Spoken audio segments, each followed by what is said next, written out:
Tomen asiento, hermanos.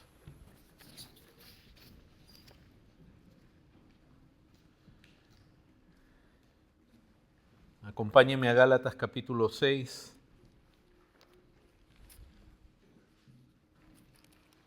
Ya estamos en la recta final de esta carta.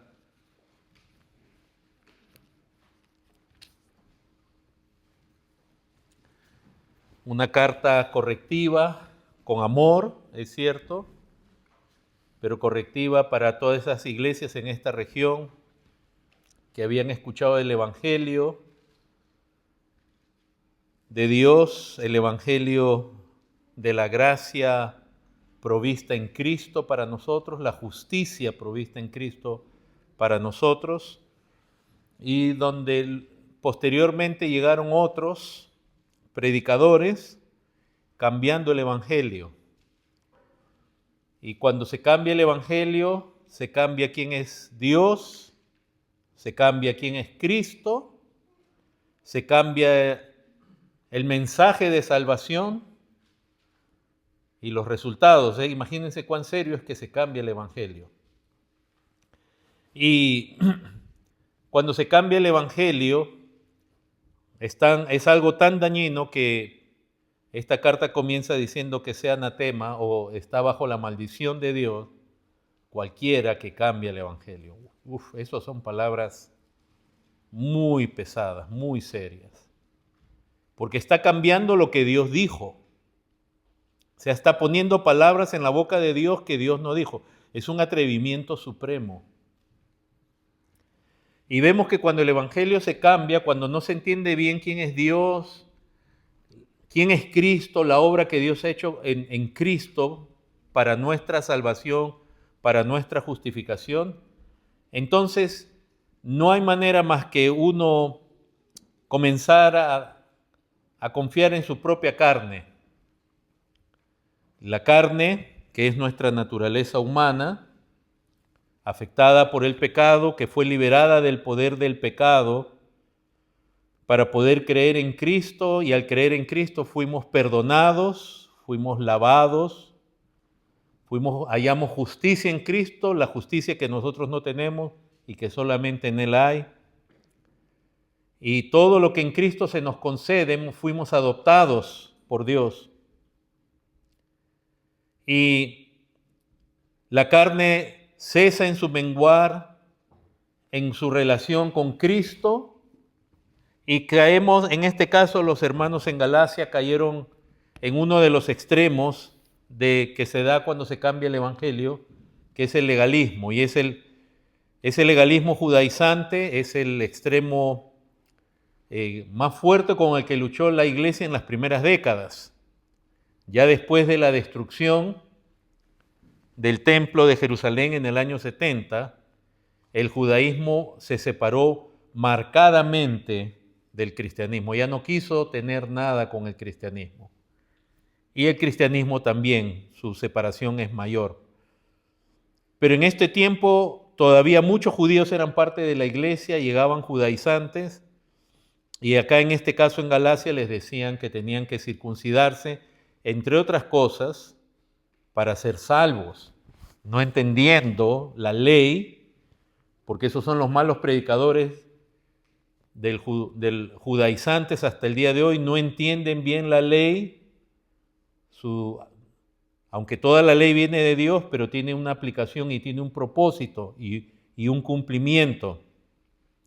Ellos no diferencian entre la ley moral, entre la ley ceremonial y la ley civil, esos aspectos centrales. Ellos mezclan todo y no consideran lo que Cristo ya cumplió y el nuevo pacto que fue establecido con Cristo, y juntamente con el nuevo pacto la declaración, la revelación de lo que en el nuevo pacto aplica para nosotros y ya no aplica directamente por ya no ser una nación. Los judaizantes entienden mal la ley,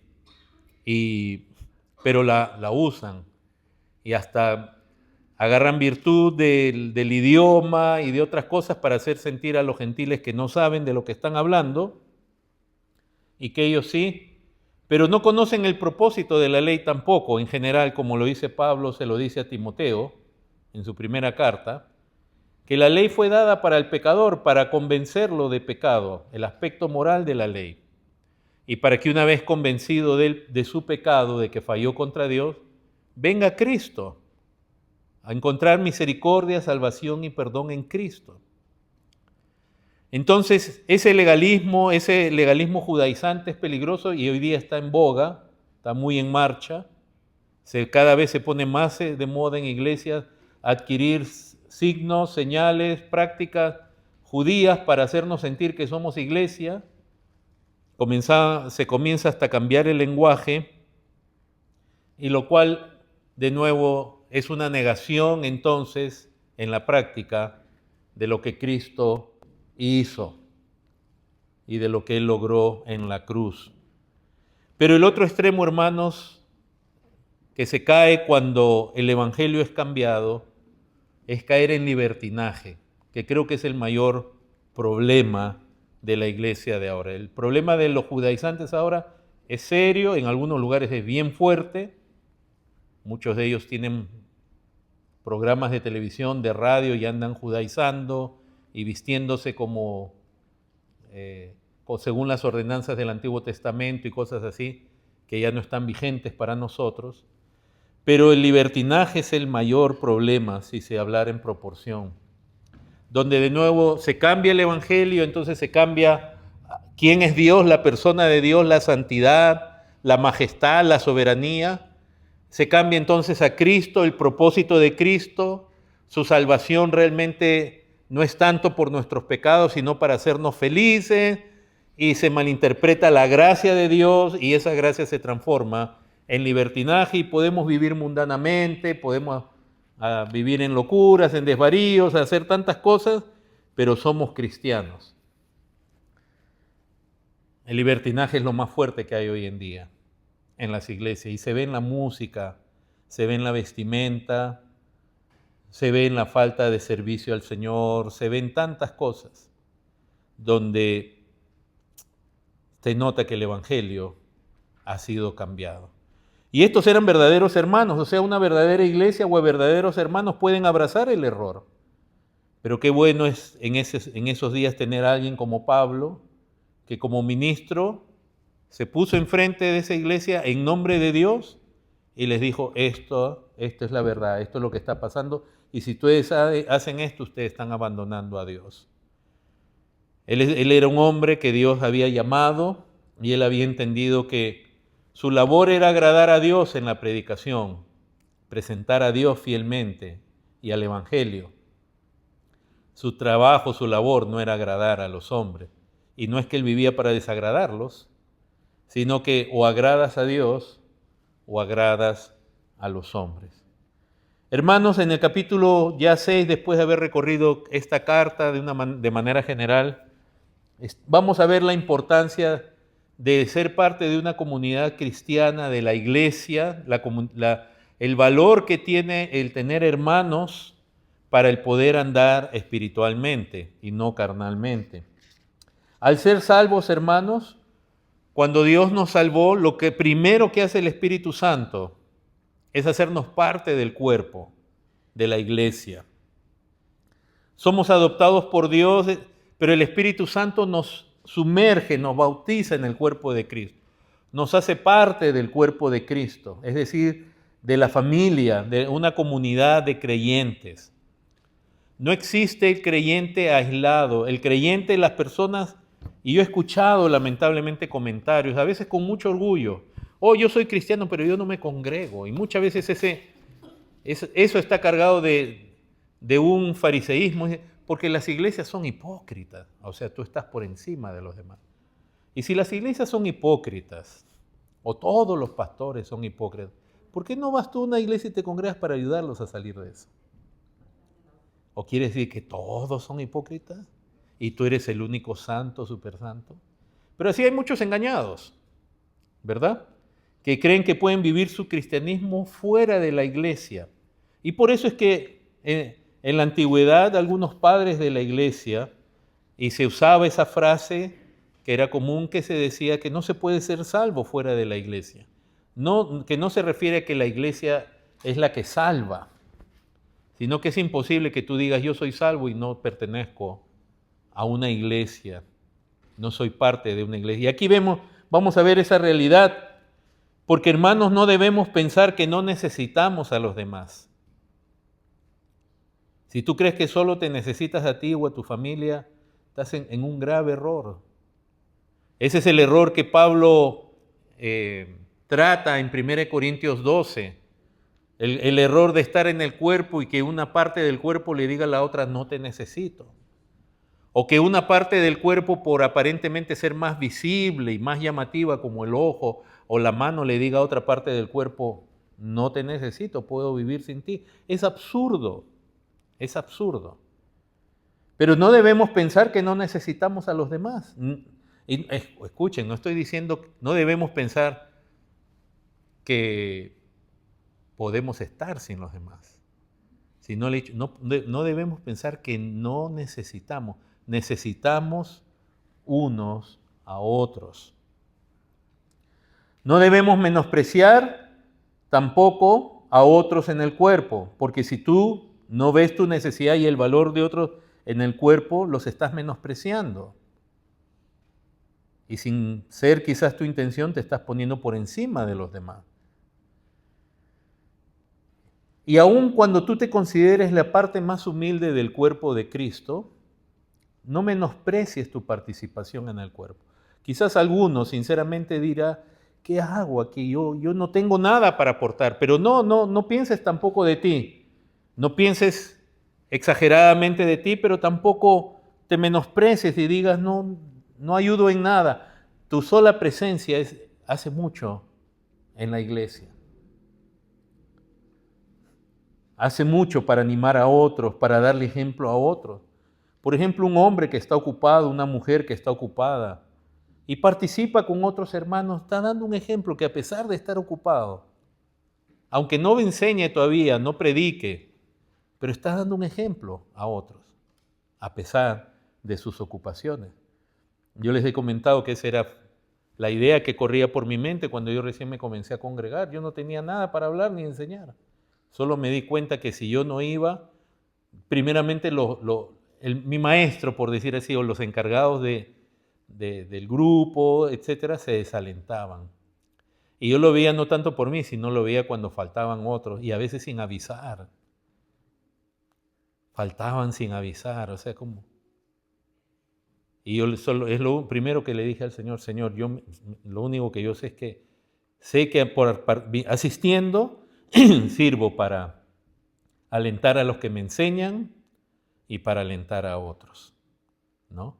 Y es lo que comencé a hacer, asistir y participar. No aportaba más, o sea, no te menosprecies tampoco, no menosprecies a otros, y recuerda que no podemos crecer fuera del cuerpo. Hermanos, eso es bien difícil de enseñar en estos días, que todo el mundo en la computadora, en la tableta o en el celular tiene ministerios para escoger y maestros, y entonces mucha gente dice, yo no necesito tanto del cuerpo, yo crezco. Tú crees así, fuera del cuerpo, cuando tú te expones a enseñanza, tú creces en el conocimiento, pero ese conocimiento se absorbe realmente en la convivencia, en la relación con otros.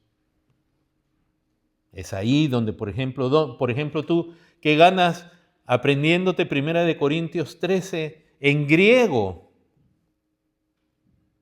y con toda la exégesis más profunda, si no tienes a quien amar, ¿de qué te sirve?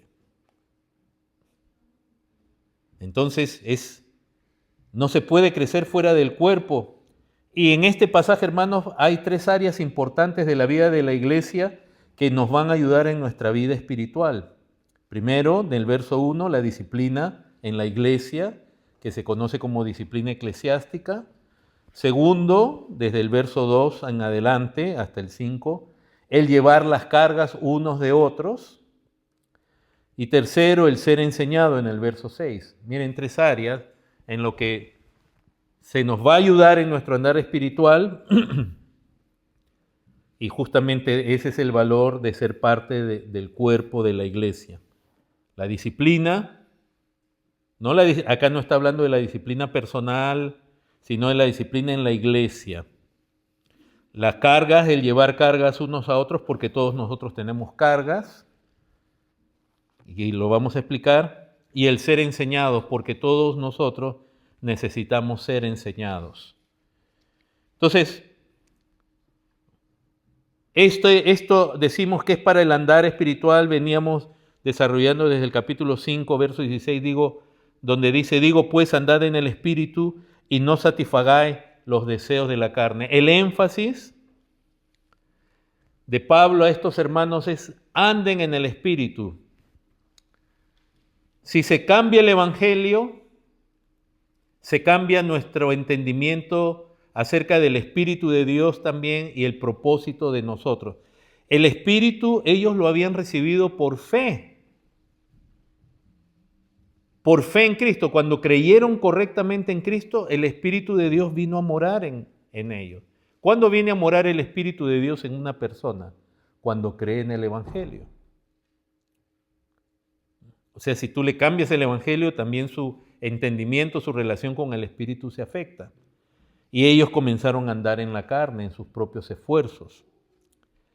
Entonces, hermanos, el Espíritu, cuando hablamos de recibir el Espíritu de Dios, estamos hablando de recibir a Dios en la vida de uno, como consecuencia de haber creído en Cristo por fe. Solo por fe, sin obras de la ley. Se nos concede que Dios venga a morar en nosotros.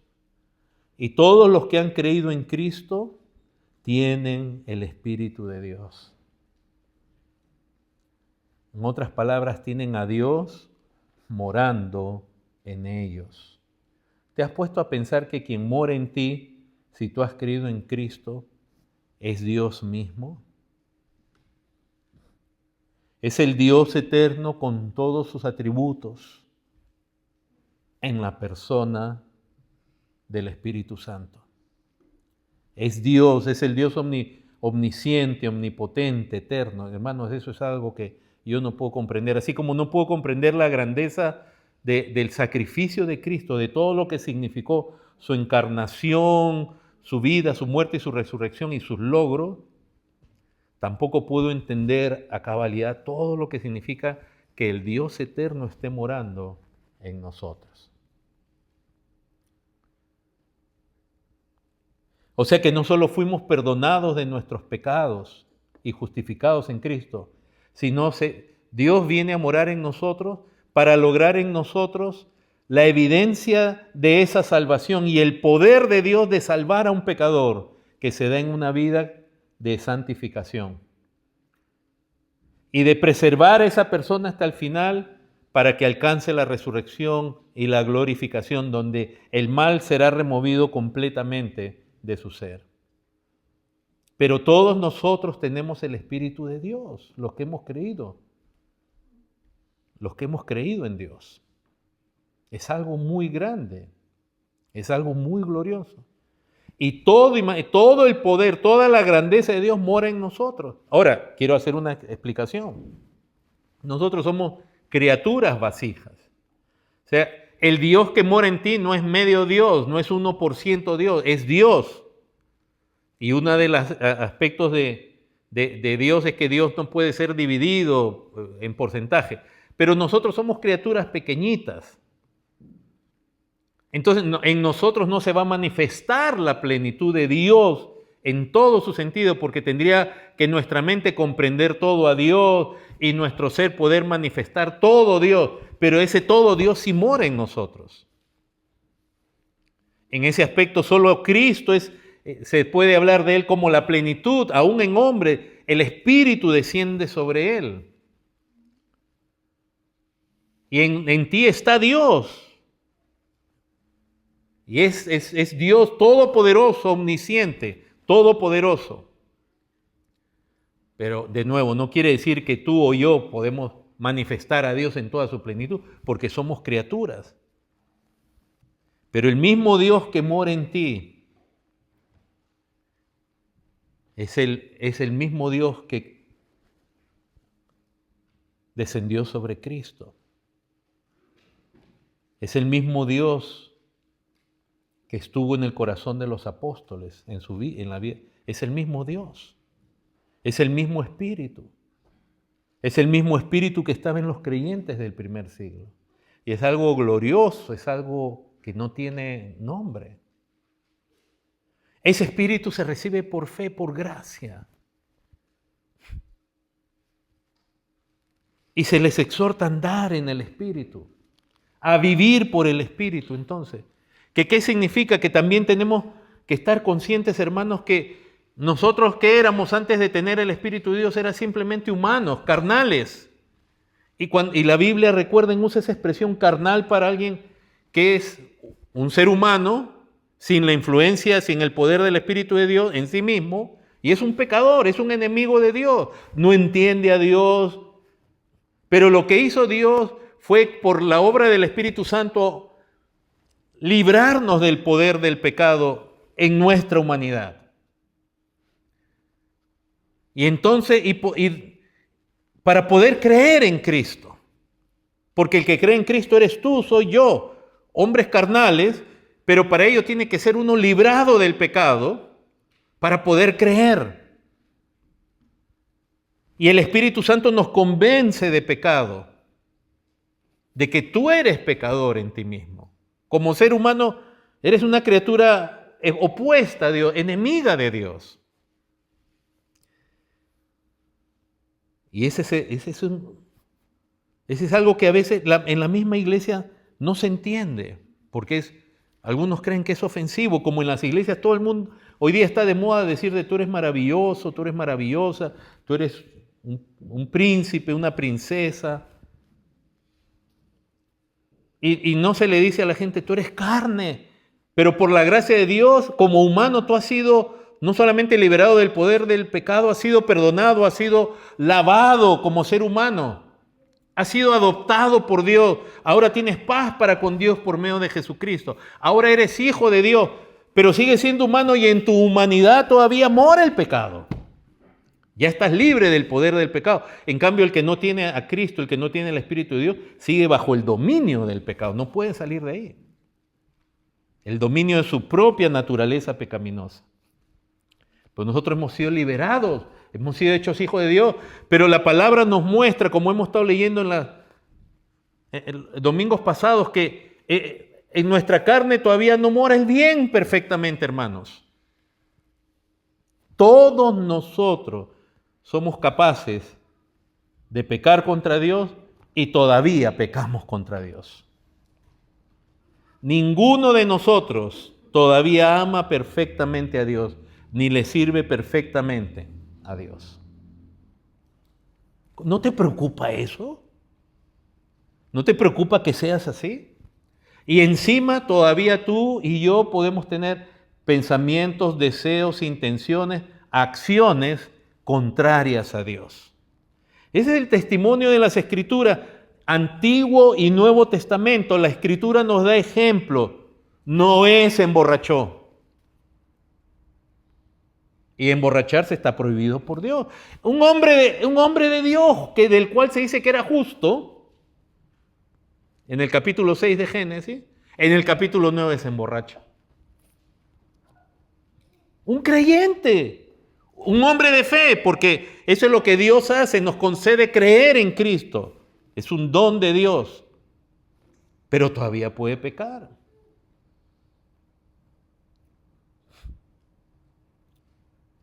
Abraham, el padre de la fe.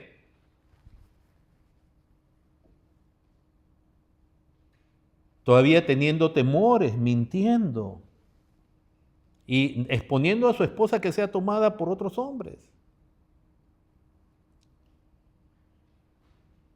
Sansón, un hombre lleno del Espíritu Santo, pero que no tomó realmente la exhortación de Dios, el mandato de Dios para su vida. Y no solamente que Dios le dijo directamente a sus padres, porque eso quiero decirte a ti que eres joven, que eres hijo. No creas que Dios siempre te está hablando directamente, puede estar haciéndolo a través de tus padres.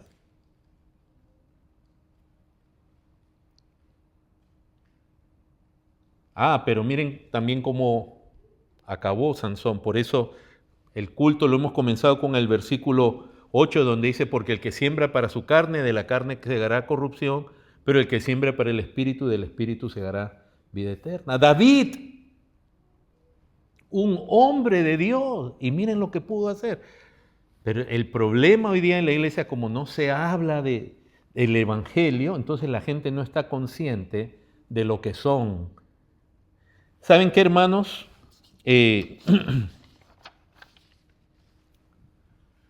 Dios ha puesto su espíritu en nosotros para justamente lograr en nosotros lo que nosotros no podemos en nuestra propia carne, aún ya siendo hijos de Dios.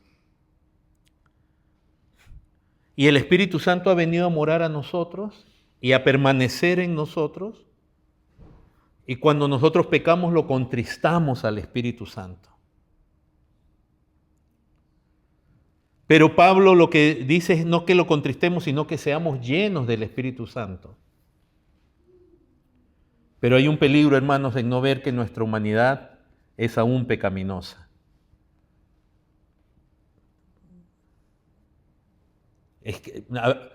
Y ese es uno, hermanos, les quiero decir, este es uno de los daños más terribles que ha hecho el catolicismo romano en ustedes y en mí. Uno de los daños más terribles de la doctrina de la justificación del catolicismo romano es que ellos dicen que cuando se bautiza un bebé que es pecador, no solamente se le perdona los pecados, se lo hace justo. Es hecho justo. Pero la doctrina en la Reforma no es que somos hechos justos, como diciendo ya no tenemos, en el catolicismo se afirma la erradicación de la naturaleza pecaminosa. En cambio en la Reforma lo que se dice, no, la Escritura lo que dice es que somos declarados justos, que es distinto. O sea, se puede decir somos hechos justos, pero en el sentido de la declaración. Pero a mí me parece que el gran universo de creyentes piensan que al recibir a Cristo, al creer en Cristo, ya ahora se han convertido en buenas personas. Y a veces queremos mostrarle a todo el mundo cuán buenas personas somos, en lugar de cuán glorioso es Cristo y cuán pecaminosos somos nosotros. Entonces, hermanos, ese daño, ¿por qué? Porque la carne, hermanos, la carne quiere, la carne no puede aceptar que es pecadora, le cuesta. Acuérdense, cuando Adán pecó, estaba desnudo ya de la gloria de Dios y lo primero que hicieron fue cubrirse y de ahí esconderse. Eso no es algo, una leyenda por ahí. Ahí Dios nos está diciendo lo que es el ser humano. El ser humano se cubre, se esconde, no puede. Y aun cuando Dios le sale con gracia a Adán a preguntarle ¿dónde estás tú? Sabiendo Dios dónde estaba, él culpa a la mujer. O sea, no solamente nos escondemos, no podemos aceptar, sino que preferimos culpar a otro. En vez de decir, yo soy así, yo pequé. Adán debió haber dicho, yo pequé, yo desobedecí. Te tentó la mujer, sí, es cierto, pero yo lo hice. No, inmediatamente baja su culpa culpando a otro. ¿Cuán grande es Dios, hermanos? Que igual le dio salvación, aun cuando la confesión de Adán, les quiero decir, no fue perfecta. Es tremendo, hermanos, pero no solamente el catolicismo nos ha hecho esa idea de que somos buenos, porque a todo el mundo le anda diciendo, el hombre es bueno, la gente es buena, solo que comete fallas. No es así. Por la gracia de Dios somos hijos de Dios, pero nuestra carne está afectada por el pecado, en pensamientos, ideas, deseos. Entonces, si uno no está consciente de eso, pero aún buenas doctrinas, hermanos, no solamente malas doctrinas, buenas doctrinas, aún dentro ya del cristianismo, de las iglesias protestantes, por ejemplo, la seguridad de salvación, una buena doctrina. ¿Y cuántas veces nosotros decimos, como yo ya soy salvo, no me preocupo por mi carne? igual yo voy a estar allá. Y en este pasaje dice, el que siembra para su carne, de la carne cosechará corrupción, como diciendo, tienes que estar sembrando para el Espíritu. ¿Qué otro gran problema que es malinterpretar? Buenas doctrinas, la seguridad de salvación, pero ¿qué tal las obras? Tanto énfasis hacemos en que la salvación es por fe sin las obras de la ley, sin sacramentos, lo voy a decir también de esa manera, porque el catolicismo dice que ellos no creen en la salvación por obra, y lo dicen sinceramente, pero creen en los sacramentos. Nosotros tenemos que añadir ahí que las obras de la ley no solamente se refiere al decálogo y a la ley moral, sino que había que ejercerse un sacramento, un sacrificio, una ordenanza para expiar a los hombres. No, pero como decimos nosotros que la fe es por gracia y no por obra, entonces a los cristianos las obras no sirven. No importa cómo yo viva. Total, yo ya soy salvo por fe, no por obra. Y no nos damos cuenta que el apóstol Santiago dice, si tú tienes una fe que no tiene obras, esa fe es muerta. Hemos desvalorizado el valor de las obras, valga la redundancia, le hemos quitado el valor de las obras al haber sido salvos sin obras de la ley. Y entonces todo lo que Dios manda, sea por la seguridad de salvación y como somos salvos sin obra, no importa. El mismo Pedro en el Nuevo Testamento, lo vemos siendo apóstol, pecó. Siendo llamado por Dios, negó al Señor. Hermano, y si tú miras a hombres así en las Escrituras, es bien, yo no sé qué nos pasa, que vemos a hombres así, y nosotros decimos, qué terrible, ¿qué le pasó a ese muchacho? Pero eso no es conmigo. Tú no te ves en esos hombres. Tú no ves que Dios te está diciendo, mira lo que les pasó. Y entonces por eso Pablo les habla de las obras de la carne, y cuando les habla de las obras de la carne, que se manifiestan por no andar en el Espíritu, y ahí vamos de nuevo. ¿Qué es andar en el Espíritu? Es andar siendo llenos del Espíritu de Dios. Y esa llenura se da en la comunión con hermanos, se da a través de los medios de gracia que Dios nos ha provisto, el ser expuestos a la palabra de Dios, la oración, el congregarnos. Ahí es donde Dios nos fortalece, nos alimenta, nos corrige, nos nutre. Y si no, entonces comienzan a manifestarse las obras de la carne. De tu carne. Ah, ese eres tú, ese soy yo. Descuida el espíritu y tú vas a ver lo que va a salir. Va a salir el que eres tú. Y ahí comienza con adulterio, fornicación, inmundicia, lascivia, pleitos, celos, idolatría, hechicerías, enemistades, etc. Lo dije en desorden. Y dije que los que practican tales cosas no heredarán el reino de Dios. Entonces en el capítulo 6 dice el verso 1, hermanos, si alguno fuere sorprendido en alguna falta, vosotros que sois espirituales, restaurarle con espíritu de mansedumbre, considerándote a ti mismo, no sea que tú también seas tentado. Entonces esa es la primera gran bendición que se menciona aquí, de ser parte de la iglesia, de ser parte de una comunidad. ¿Cuál? El ser disciplinados. De nuevo, no se refiere a la disciplina personal que uno tiene con Dios, sino que otros lo corrijan a uno. El buen ejemplo de alguien lo corrige a uno. Las palabras correctas dichas por alguien lo corrigen a uno. De pronto uno está desanimado y uno escucha a un hermano decir algo conforme a la palabra de Dios, y este hermano que tiene mayores problemas que yo, uno lo ve con gozo y eso lo corrige a uno.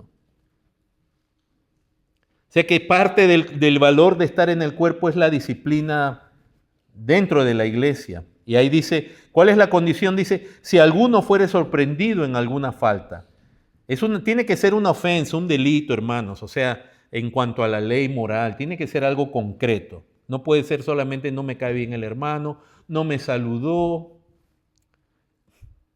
¿no? Que a veces, de verdad, yo he escuchado varias veces problemas. Hasta a mí me llamaron una vez la atención porque alguien se quejó que no lo había saludado. Eso fue hace muchos años cuando estaba comenzando. Y así me hicieron un proceso de disciplina por no haber saludado. Y entonces llegaron a la conclusión que yo era orgulloso. No, no por cosas así. Yo ni siquiera había estado consciente de eso cuando me dijeron que yo estaba perdido en el espacio. Sino por ofensas que bíblicamente podemos decir esto es una falta. Por eso decíamos la semana pasada, somos llamados a soportarnos unos a otros en diversos aspectos, ¿no? Hay que comprender la niñez espiritual, que alguien está comenzando en la fe. Uno no puede esperar que tome ciertas decisiones o tenga cierta conducta, ¿no? Se entiende, somos llamados a soportarnos unos a otros en amor. Pero acá dice, si alguno fuere sorprendido, esa palabra falta y habla de algo concreto. En Mateo 18 el Señor dice, si alguno pecare contra ti. Acá dice, si alguno fuere sorprendido en alguna falta. En Mateo 18 dice, si alguno pecare contra ti.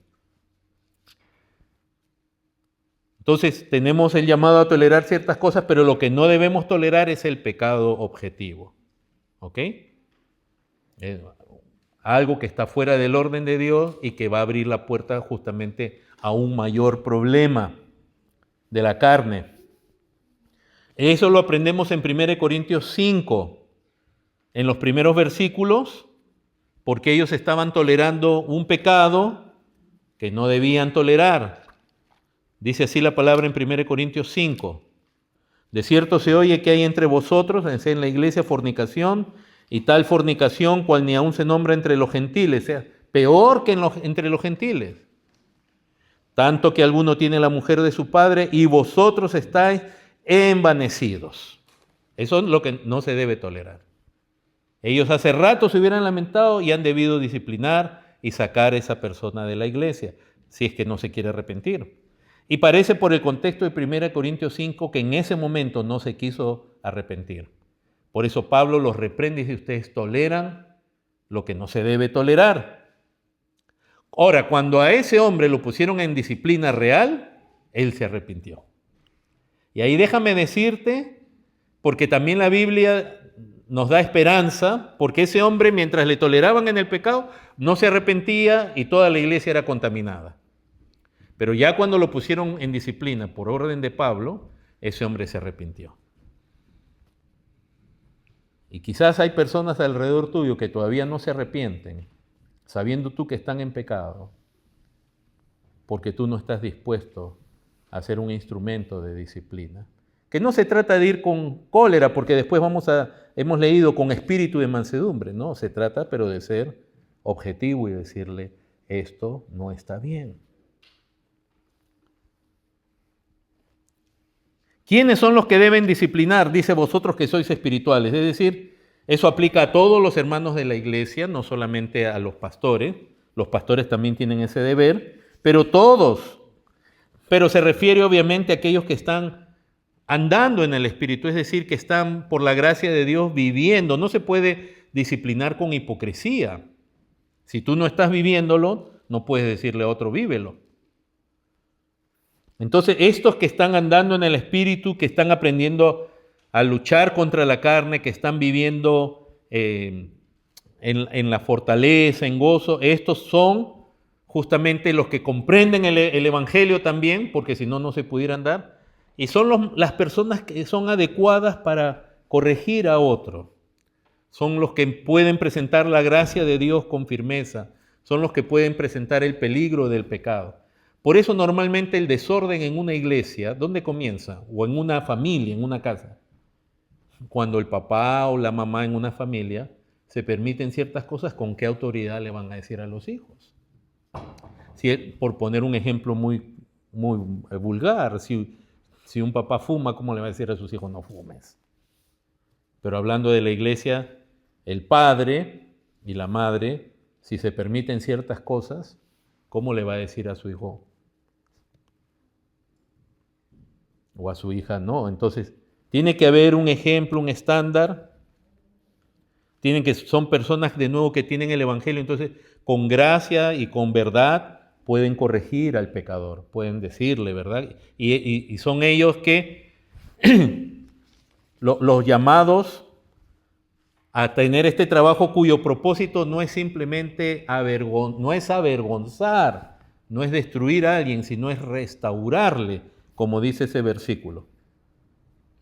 En Mateo 18, el Señor dice, si alguno pecare contra ti, ve y habla, estando tú y él solo. Si te oyere, dice, has ganado a tu hermano. Ese es el propósito de la disciplina. Restaurar, ganarlo al hermano, restaurarle en el Evangelio, restaurarle en la comunión con Dios, restaurarle en el abandono del pecado de una práctica que lo va a llevar a pecar. Restaurarle en su relación con los demás, sea familia, iglesia, con quienes se haya afectado esa relación. Pero es primeramente con Dios. Su situación con Dios está mal. Cuando tú te permites algo de la carne, tú o yo, cualquiera, tu relación con Dios, tu entendimiento de Dios, tu entendimiento y práctica del Evangelio están mal, están dañados, están afectados. Entonces lo primero es la restauración en cuanto al Evangelio, en cuanto a quién es Dios, lo que Cristo logró y tú puedas ser perdonado y liberado de eso. Ahora, restaurar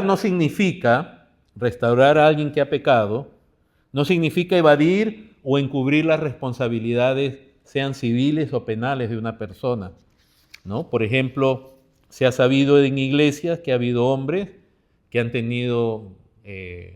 cometido cierta forma de abuso con niños y dice que es creyente. Entonces, por un lado se le puede hablar del perdón. Son casos bien difíciles porque cuando uno entra a ese nivel hay un grado de perversión que es bien difícil salir de ahí, pero supongamos que se puede. Pero el deseo de perdonar o restaurar a alguien no significa que no se debe llamar a la policía, porque se debe llamar a la policía. Hay una responsabilidad penal que no podemos, y civil. Si alguien robó y nadie sabe, robó $1 millón de un banco, tú lo puedes hablar, se confiesa y dice, sí, me arrepiento, y ya se desapareció el dinero, pero tiene la responsabilidad civil de devolverlo. O sea, restaurar no significa tapar las responsabilidades civiles o penales. Restaurar tampoco significa evitar el escándalo a toda costa, porque es cierto, cuando restauramos no queremos hacer escándalo, es de persona a persona, pero en algún momento si la persona no se arrepiente, se tiene que llegar a ser de a 2 o 3 personas, y si no los oyere, dice el Señor en Mateo 18, díselo a la iglesia, o sea, donde se hace público, a la iglesia, a los miembros de una iglesia. Y la iglesia lo sabe ¿para qué? No solamente por saberlo, sino para exhortar al pecador que se arrepienta. Y si no escucha a la iglesia, entonces dice, tenle por gentil y publicano. Pero la iglesia también debe participar. Restaurar no significa que siempre alguien va a mantener una posición en la iglesia que tuvo.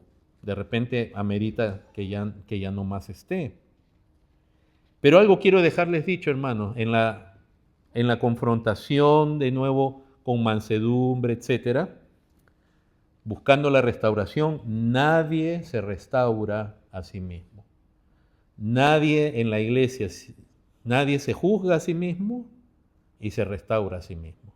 Y yo he escuchado tantos casos de pastores que ha estado a veces por pecados muy graves y después de un tiempo, yo ya estoy restaurado. ¿Y quién te restauró? Es terrible, hermanos, cómo se maneja esto. Ahora, en ese pasaje, verso 1 también se nos dice cómo hacerlo. Dice con espíritu de mansedumbre y dice considérate a ti mismo. Eso es el Evangelio. El Evangelio lo primero que lo hace es estar a uno consciente de su propio pecado y de la gracia de Dios con uno. Y esa gracia es la que uno le extiende a otro que ha pecado, ¿verdad? Haya cometido lo que haya cometido.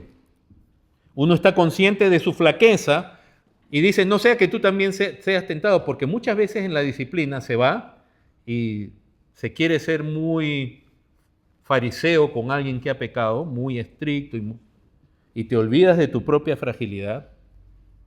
o no quieres perdonar, la otra persona dice sí y no, es demasiada ofensa, no quieres perdonar, Dios te va a entregar entonces al pecado.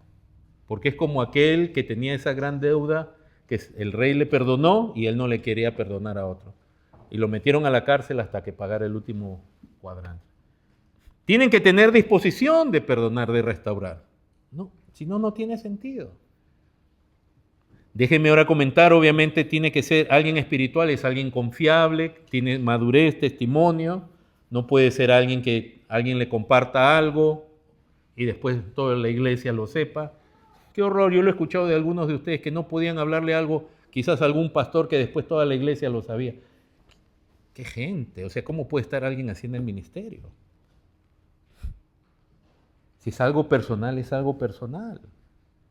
Si amerita después ya es una corrección o una decisión a la iglesia, aún hay que saber qué decir, cómo decir. El punto es restaurar a la persona, no hacer un escándalo. Nos dice el método, cómo hacerlo. Si alguno fuere sorprendido en alguna falta, vosotros que sois espirituales, restaurarle. O sea, tienes que tomar la iniciativa. Hermano, el pecador, el que está en pecado, sigue en pecado, sigue en pecado, sigue en pecado. Y si no le dicen nada, feliz. ¿Feliz? Porque hasta de pronto está pensando, yo no estoy tan mal o estoy bien. Hay que confrontar, yo me prefiero usar la palabra, hay que afrontar el pecado, lo cual implica buscar una oportunidad para hablar del asunto. Buscar una oportunidad y usar sabiduría aún cuando se tiene que usar, decir algo, como hizo Natán con David.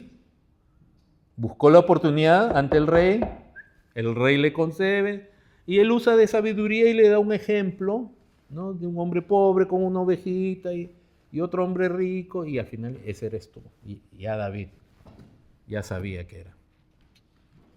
Pero aún la intención de Natán era de confrontarlo para que él se arrepintiera, y aún antes de arrepentirse, ya Natán le estaba, o sea, antes de escribir el Salmo 51, etc., Natán le dijo, Dios ha remitido tu pecado, no morirás.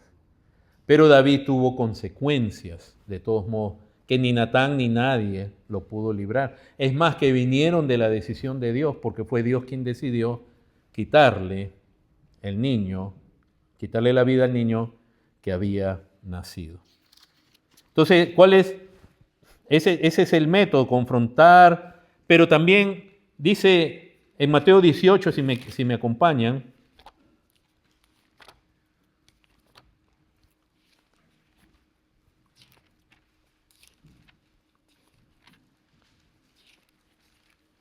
dice así en el versículo 15, por tanto, si tu hermano peca contra ti, ve y repréndele.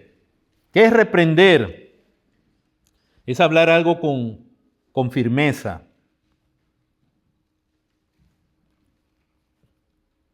O sea, hay momentos donde tú tienes que hablar y decirle, no, esto, de pronto tú le estás hablando a la persona y la persona, no, pero que eso te parece a ti, y uno tiene que decir, no, esto es pecado. Y pararse firme.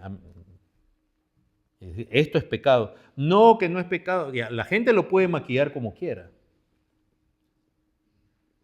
Pero esto es pecado. Esto es pecado.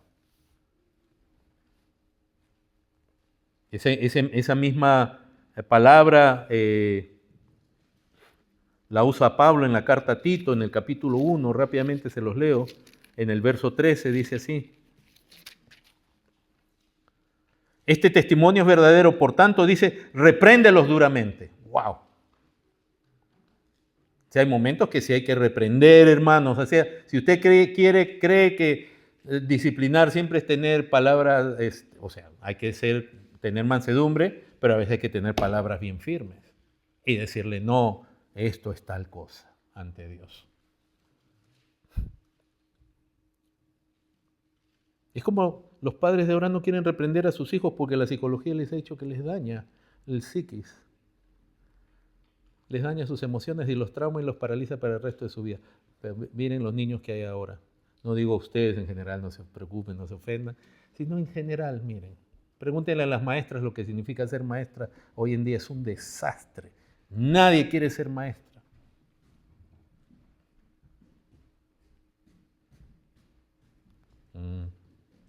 Pero en la iglesia también.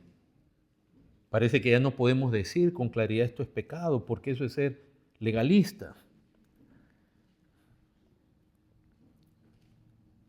En Apocalipsis el mismo Señor dice, yo reprendo. Cuando le dice a las iglesias que se arrepientan, como en Apocalipsis 3:19. Pero acompáñenme acá sí a 2 Timoteo capítulo 4.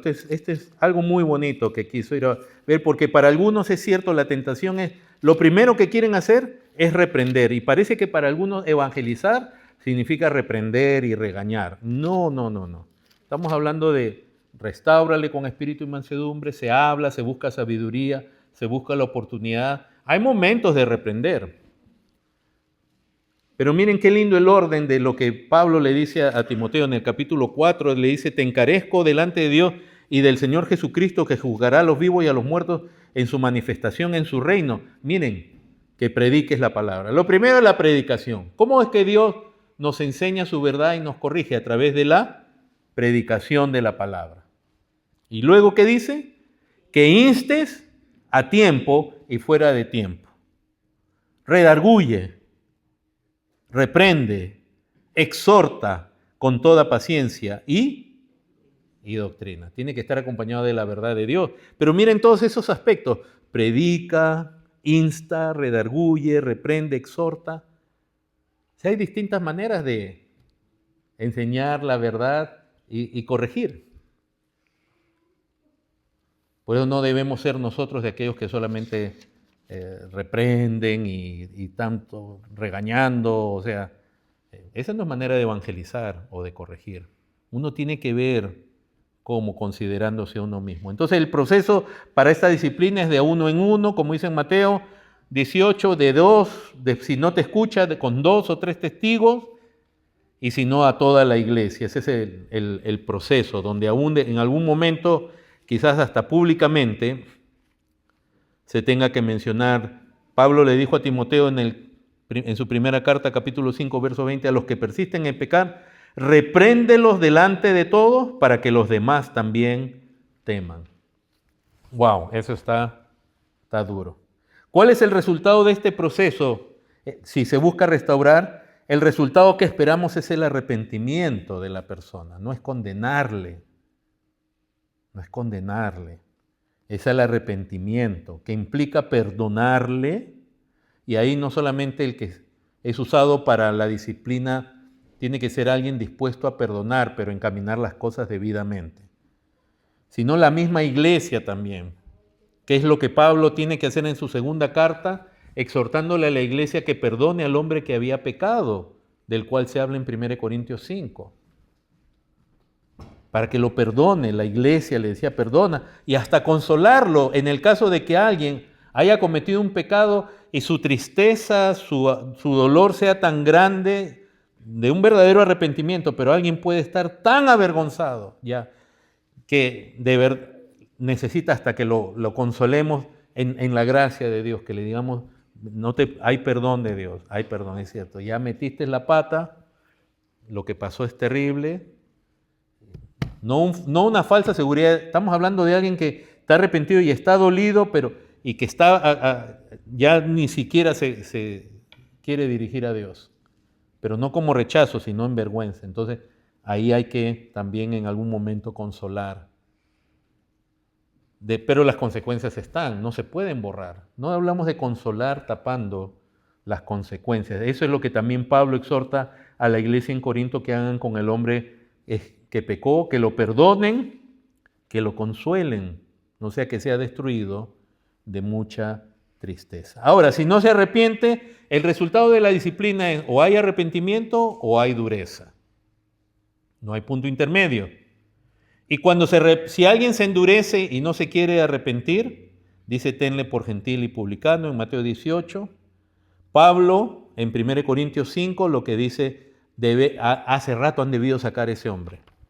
O sea, es la excomunión o sacarle de la comunión de la iglesia. Dice así, vosotros estáis envanecidos, no debierais haberos lamentado para que fuese quitado de en medio de vosotros el que cometió tal acción.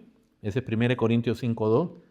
Pero no solamente eso, sino que Pablo ahora dice, ciertamente yo, como ausente en cuerpo, pero presente en espíritu, ya como presente, he, ¿qué? Juzgado. O sea, se requiere una declaración, un juicio. No que hagamos un juicio como una corte judicial, sino una decisión. Tiene que hacerla uno y tiene que hacerlo la iglesia, una decisión. He juzgado al que tal cosa he hecho en el nombre de nuestro Señor Jesucristo, reunidos vosotros y mi espíritu con el poder de nuestro Señor Jesucristo, el tal sea entregado a Satanás para destrucción de la carne, a fin de que el espíritu sea salvo en el día del Señor Jesús. O sea, ¿cuál es el resultado? Si hay endurecimiento, tenlo por un inconverso. Por lo tanto, como persiste en pecado, sácalo de la comunión. Entrégalo a Satanás. ¿Para destrucción de qué? De su carne. No es entregarlo a Satanás con odio para que sea condenado, sino para que Satanás, todo lo que él en su carne, en su engaño, abrazó, ahora él pruebe. Algo así como lo que le pasó a Sansón, que fue en las manos de otro Dios que él sufrió lo que Satanás puede hacer, hasta que Dios nuevamente lo liberó. ¿Se acuerdan? Porque él coqueteaba pues con los cananeos, ¿verdad? Con Dalila y sus dioses y Dagón y todos ellos. Ok, ¿qué hizo Dios? Lo entregó a eso. Y ahí él vio lo que en la carne otros hombres carnales pueden hacer con él, aún en nombre de sus deidades y la burla y todo ello, para que al final sea salvo. Entonces la base de la disciplina, hermanos, es el amor por un alma que uno ve que está por pecar. Ahora, hermanos, yo les quiero decir, esta exhortación yo la vengo haciendo y la estoy haciendo para, en general, los primeros responsables de aquí en sus casas son los papás, varones, porque los padres son los que Dios ha puesto como cabeza de hogar. Entonces yo cuando vea algo, cuando voy a hablar con el papá, ¿no? Por si el papá no ha visto. Pero el amor es lo que debe motivar, no un celo ciego. El amor a quién? Por un lado, el amor al que ha pecado, porque uno no quiere, sabe que le va a haber consecuencias. Por otro lado, es un amor a la iglesia. ¿Por qué? Porque como acá dice también en el verso 6, un poco de levadura leuda toda la masa. Pues si se permite algo, toda la iglesia se va a contaminar. Y aunque no copien la conducta, el hecho de tolerar el pecado ya es una ofensa a Dios. Pero el mayor amor que nos debe mover es el amor a Dios. No nos ofende que Dios sea ofendido. No nos ofende que Dios sea ofendido, que nosotros lo permitimos. O sea, podemos tener a alguien ahí haciendo lo que hacía el hombre de 1 Corintios, ofendiendo a Dios en medio de la iglesia y nosotros. Ayer yo fui a una casa, hermanos, y cuando entro a la parte de atrás de la casa tenía que ir, una mansión, una casa enorme, que escucho. Wow, wow, wow. Pero era un ladrido, un wow, wow, de perro grande. Ojalá hubiera sido un chihuahua, ¿no? Aunque esos chihuahuas son más feroces, se creen, esos sí están llenos de orgullo, ¿eh? Esos perritos están llenos de orgullo. Pero no, este era un perro que se escuchaba y yo no lo veía. Y dije, ok, entonces que me paré cerca de la puerta. ¿Por qué ladraba el perro? Porque yo estoy invadiendo la casa, ni siquiera de él, es de sus amos. Y de pronto ya lo veo que aparece. Un perro negro del tamaño del mío y todo erizado.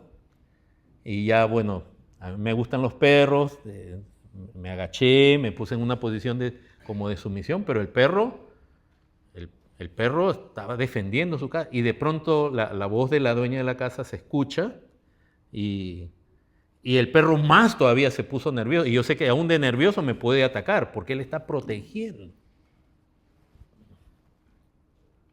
Y la señora, ya cuando la señora me comienza a hablar, el perro comienza a captar que yo soy un conocido, un perrito inteligente, y se me acerca. Yo dije, o sea, me podía haber mordido porque se acercó a olerme. Yo estaba en posición de sumisión como perro, en el sentido de agachado, ¿no? Y poniendo la mano así.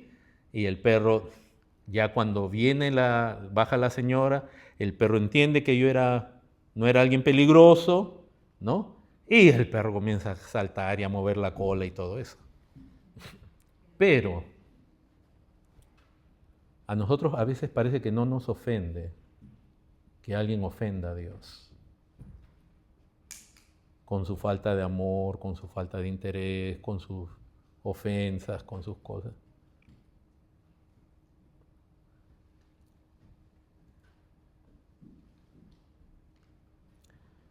En mi casa, las mayores situaciones que a veces hemos tenido ha sido justamente, solamente, y les digo, ¿verdad? Yo no he sido papá perfecto, ni lo soy, ni nada por el estilo. Nunca me voy a poner en un pedestal así. Pero yo sí puedo decir delante de Dios que en mis posiciones, que a veces han sido un poco, hasta parece duras, digamos, siempre lo hice pensando que si Dios, ¿qué es lo que Dios decía? ¿Qué es lo que Dios mandaba?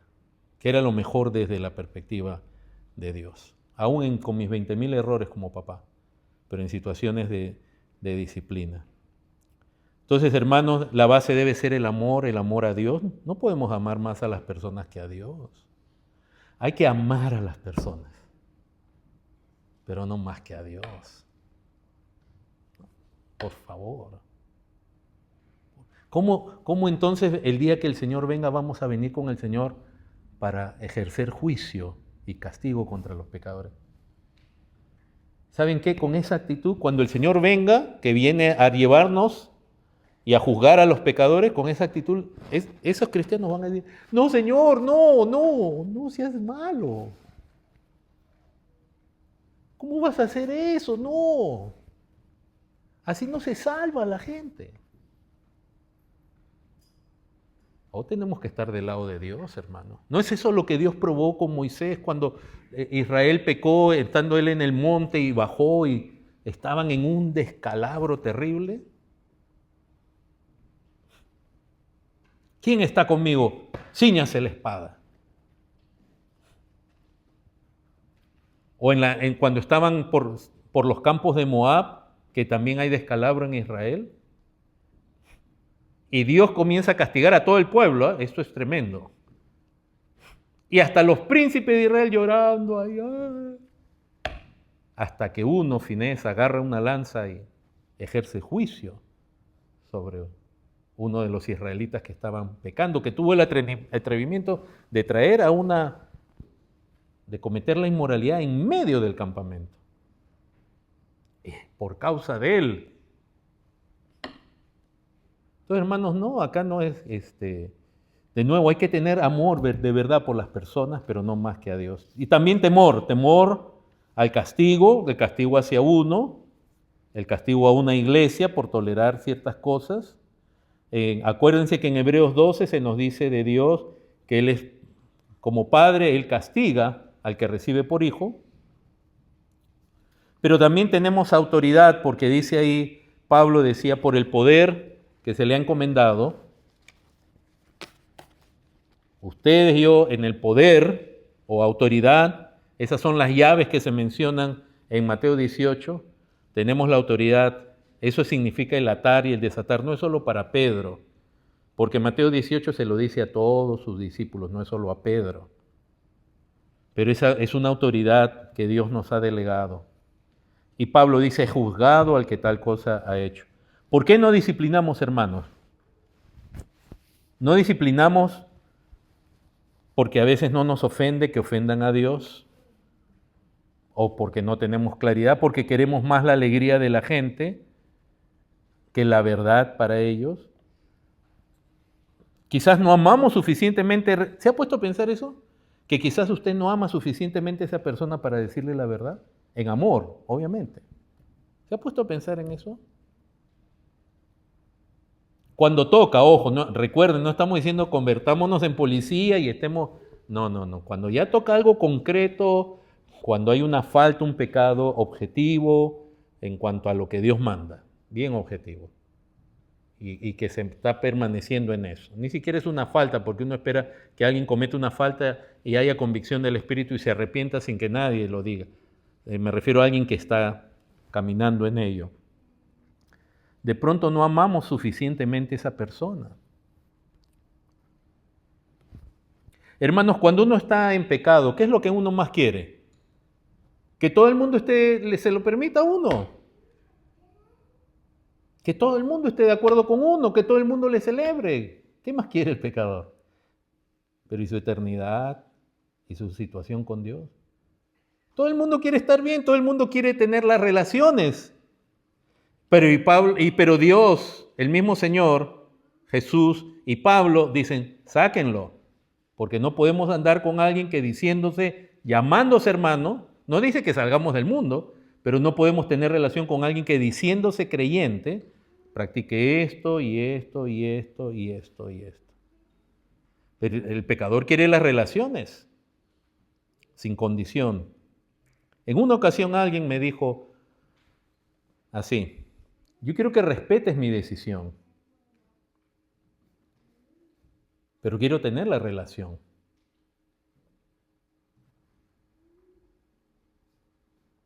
Yo no puedo aceptar eso.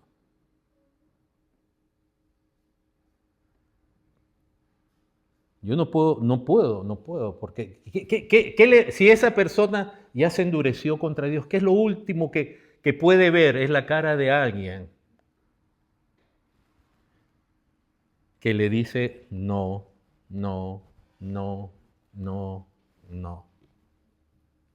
Qué lindo, ya desde chiquitos a nuestros niños le decimos no, ¿verdad?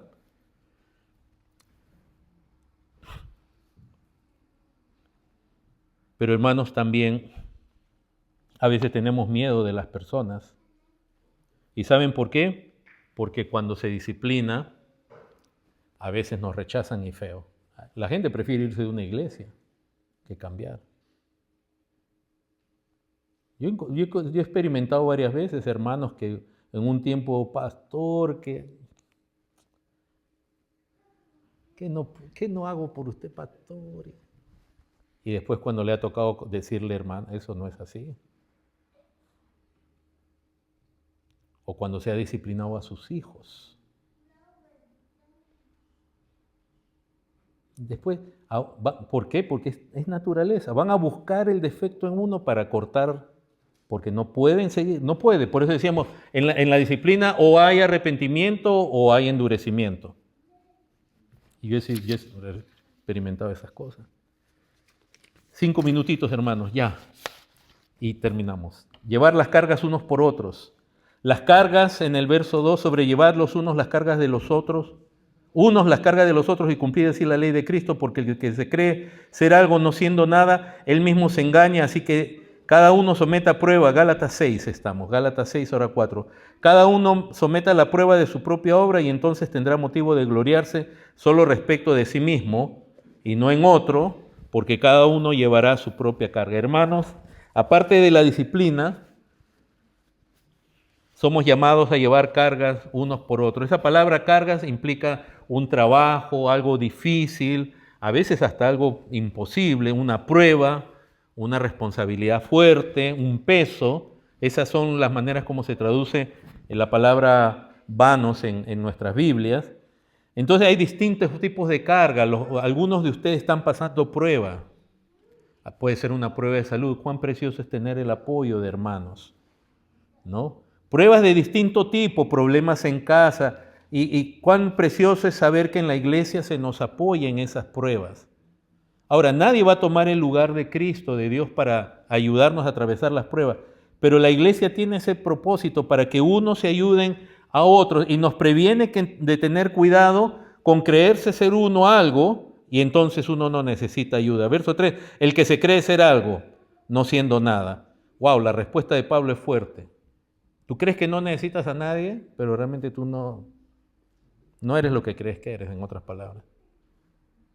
Y dice que uno se engaña a sí mismo. Qué precioso, ¿no?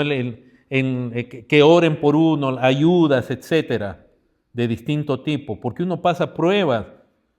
Hay distintos tipos de cargas, hermanos, de nuevo, problemas, pruebas, dificultades, decisiones, desafíos, tentaciones, aún pecado. Entonces hay que tener cuidado con creerse uno que no necesita uno ayuda. Tener cuidado de no examinarse a sí mismo. Cada uno someta, dice el verso 4, a prueba su propia obra, su conducta, y entonces tendrá motivo de gloriarse solo respecto de sí mismo y no en otro.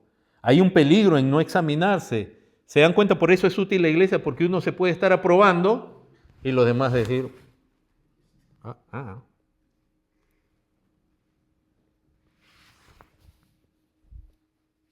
Cuando nos reunimos los lunes nosotros con el pastor, con los hermanos que están apoyando ahorita, hermanos, y sinceramente, ¿hay algo que quieran corregir? ¿Hay algo que se dijo mal? ¿Hay algo? Y sinceramente, díganlo ustedes, ¿hay algo que estoy dejando pendiente? ¿Hay algo que se puede hacer mejor? Si uno cree que uno ya lo sabe todo y cree todo, está. Y tercero y último, el que es enseñado en la palabra, haga partícipe de toda cosa buena al que lo instruye. El ser enseñados, hermanos. Y así termino. Todos nosotros tenemos necesidad de ser enseñados.